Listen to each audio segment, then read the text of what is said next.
Olá, você já parou para pensar o que realmente significa a palavra genocídio? Mais do que uma tragédia, o genocídio é uma ação planejada, com a intenção de destruir um povo, uma cultura, uma identidade.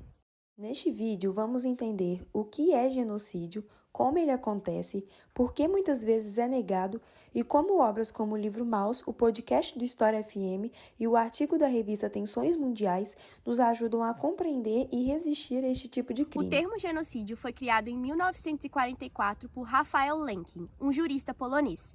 Ele combinou as palavras genus, raça e povo, e sidium, matar, para dar nome aos crimes cometidos pelos nazistas. Em 1948, a ONU reconheceu o genocídio como crime internacional, por meio da Convenção para a Prevenção e Punição do Crime de Genocídio. Mas genocídios não aconteceram só na Segunda Guerra Mundial. Exemplos históricos incluem o Holocausto, em que 6 milhões de judeus foram exterminados, o genocídio armênio no Império Otomano, o massacre em Ruanda em 1994 e, mais próximo de nós, o extermínio contínuo de povos indígenas na América Latina, inclusive no Brasil. De acordo com o podcast História FM, o genocídio não é um ato isolado. Na verdade, ele é um processo que envolve várias etapas definidas. Primeiro, acontece a classificação e a discriminação, onde a sociedade é dividida entre nós e eles. Depois vem a desumanização, onde o grupo-alvo começa a ser retratado como inferior ou até perigoso. Em seguida, a organização e a propaganda,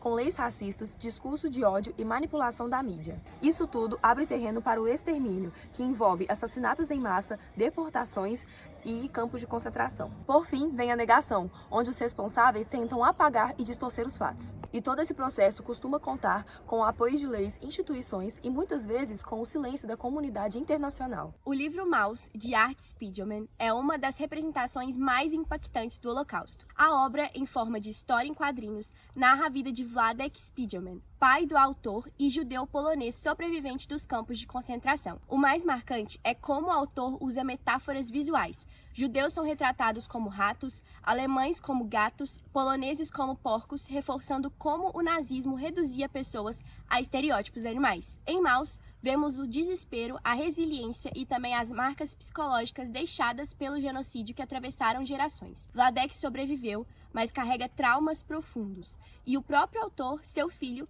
também sente os reflexos disso. Maus mostra que genocídio não acaba quando a guerra termina. Ele continua nas memórias, nas perdas e nos silêncios. O artigo da revista Tensões Mundiais, escrita por Camila Nunes Dias e Rodrigo Bonaldo, aprofundam esse debate. Ele nos lembra que o genocídio não é apenas coisas do passado.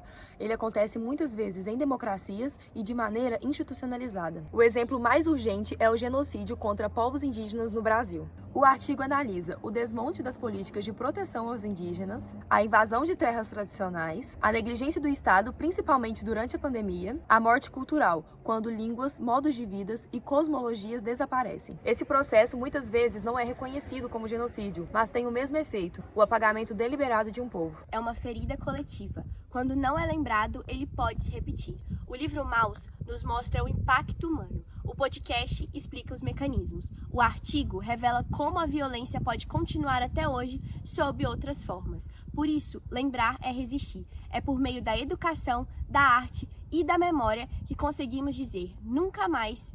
Obrigado por assistir até aqui. Se você aprendeu algo novo, deixe seu like, compartilhe com os colegas e se inscreva para mais conteúdo sobre história, memória e cidadania.